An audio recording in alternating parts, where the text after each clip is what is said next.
by minute, including a piper who plays at 9 o'clock after the royal breakfast. She spends her time going through the royal rituals, pressing the flesh with ambassadors or aging celebrities, anyone who needs the boost of pomp and circumstance.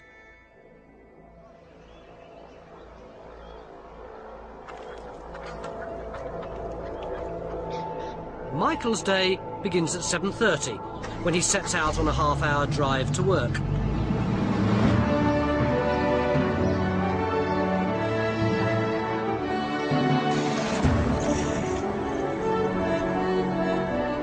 He works at the Australian Rice Research Institute.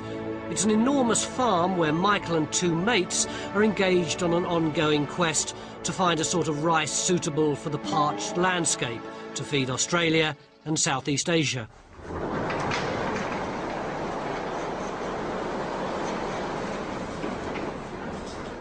Yeah, I don't know what fertiliser we got left, Mike, but oh, so we'll have a look through these bins. Do you want to start chucking them in the Bedford? All right. And Matt and I might try and work out what's in the other bins. One of the interesting things about our Plantagenet king is that he started off as a standard British public school boy with a title, but something in his character transformed him into a regular Aussie bloke who'd vote to get rid of the monarchy. Like Prince Harry, Michael came to Australia to do some jackarooing in a sort of gap year, but his temporary stay became permanent. After a couple of other jobs, I joined a company called Dennis Lascelles. They were a stock and station agency. A stock and station agency over here is a combination of kind of buying and selling properties and sheep and cattle and all that kind of thing. And they sent me to Geraldine. That's how I started in Geraldine. That was in 1966, and I've been there ever since. It's a very small town. What's in it for you? The casualness, the friendship, the lifestyle. That's the bit I like.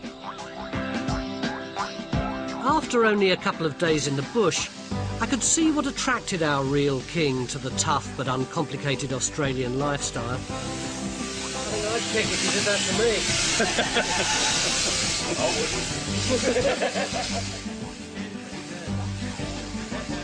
But as soon as you start getting into the swing, there's always someone happy to point out that you're still a pom.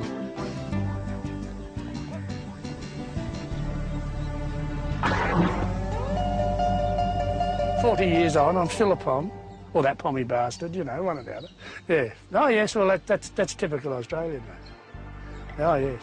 You know, I don't think I'll ever become a local. It doesn't rankle? No, not at all. Not at all. I spent more time with Michael at work and off duty.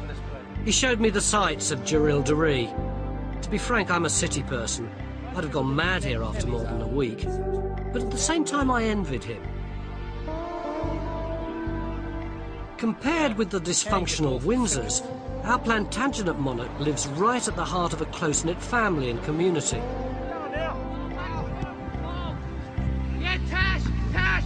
Tash! There you are. Whatever the gags and put-downs, it seemed to me that he'd made a life for himself out here that was far better than any that he could have had as King of Britain. I'm friggin' working. At least I turn up. More than you friggin' do half the time. My wife had red hair. She was fairly fiery. I think I was not quite 21 when I met Noel, and I was 26 when we got married. She probably thought, oh, can I really marry a pommy?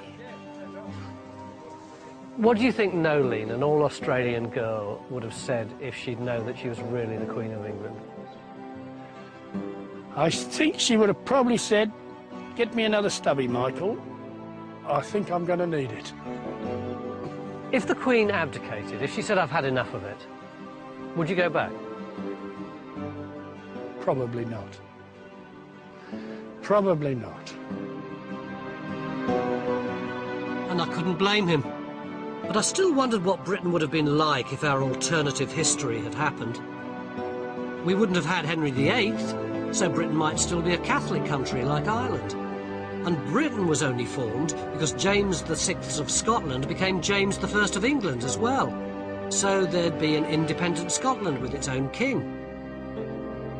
And what about our current royals? Well, we've never had the House of Hanover either, so maybe, just maybe, somewhere in Germany today, a very ordinary and elderly lady, who may or may not be called Elizabeth, goes to buy a few slices of breakfast. Guten Tag. Ja.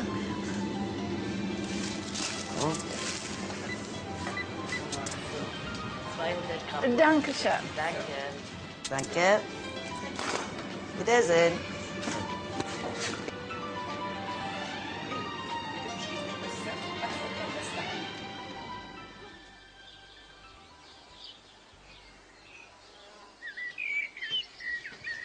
I've got the answer to the question I was asking myself. I now know who should be ruling Britain in another reality. Except, of course, in real life, things are just as they are. King Michael's far too happy down under to think about storming across the seas to occupy Britain and seize Buckingham Palace. So, if that's the case, what was the purpose of the whole exercise? Well, for me, I really understand something now about the nature of history itself. It's fragile, it's accidental. For instance, this is Ashby de la Zouch Castle. It's the epitome of the kind of power that the Hastings had when they were at the height of their dominance. It's strong, it's big, it's confident. Whereas over there is the little house where Michael's mother lived for most of her life. It's unassuming, it's modest, it's normal, just like Michael himself, a million miles away from all the trappings of monarchy.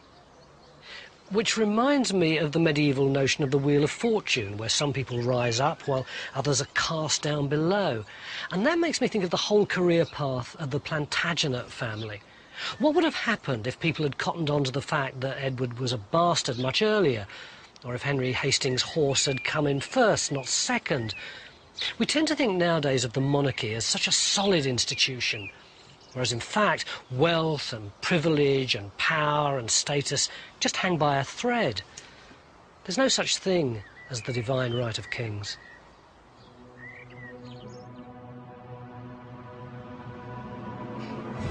Because we haven't even started to talk about the enormous power that the monarch's got even today. No, well, that's right. I suppose a lot of the power's been taken, but there's still some around. Do you fancy knighting me? Oh, I don't see why not. Yeah? What would you like to be? I'll just have a look around here. Oh, look at that. Sir Tony of Horseferry Road? Horseferry Road. Yeah. God, where's that? Victoria. I.W. Sir Tony of Horseferry Road. Arise, Sir Tony. Thank you very much. I feel better for that. Oh, look, I'm glad you enjoyed it. I've got a spring in my step. Oh, that's good. That's wonderful. Do we get a barbecue tonight?